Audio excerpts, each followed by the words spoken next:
अस्सलाम वालेकुम पंजाबियों। अज बहुत चिरां बाद तुहाडे नाल रूबरू होण जा रहे हैं। तुहानूं एक जरूरी जानकारी देनी सीगी, जरूरी एक सुनेहा देना सीगा ते वो माँ बोली बारे आ, पंजाबी बारे आ। सो गल ये आ कि साडे बहुत प्यारे वीर पंजाबी सेवक माणयोग पाकिस्तान बिजली बोर्ड महकमे के अफीसर चौधरी इलियास घुम्मण होरी उन्होंने पंजाबी माँ बोली के कायदे किताबां जिहड़े छपाए आ कच्ची क्लास तो लैके 5वीं तक उन्हों की सारी टीम ने एफर्ट की आ।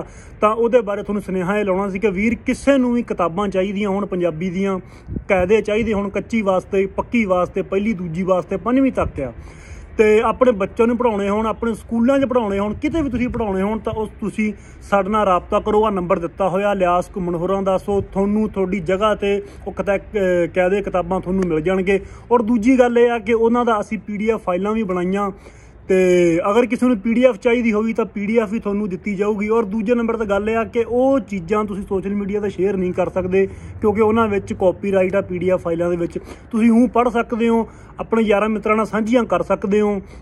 और उस तो बाद मैं इलियास घुम्मण साहब होरां दी थोड़ी जी गल करांगा कि वह बंदा मुश्ताक भट्ट तो बाद जिन्हों ने बहुत लम्मी स्ट्रगल, अपना कैरियर, अपनी हयाती, अपना फन टोटली माँ बोली ते लाता और अपना जिन्ना भी मतलब कह सकते हो कि बहुत ज़्यादा माँ बोली वास्ते उन्होंने किया। सो घुम्मण साहब तुहानूं सल्यूट आ, तुहाडी पूरी टीम नूं सल्यूट आ। ते बाकी वीरां नूं मेरा नूं इह आ कि राजनपुर दे विच तुहानूं मैं गल सुणना कि राजनपुर जामपुर दे विच एक मास्टर राणा सरदार आ, उन्हें ममनू होने के बावजूद पंजाबी कायदे किताबां लाया ताकि अपने स्कूलों कॉलेजां अपने स्कूल दे विच बच्चों नूं पढ़ा सके।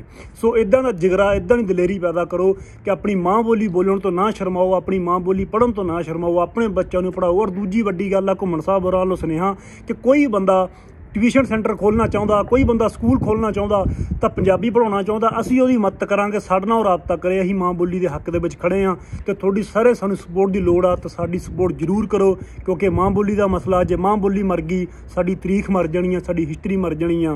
तां कल नूं कोई जवान वाला कहे ना कमलिया तेरी जवान नहीं हैगी है। सो लव यू सारिआं नूं।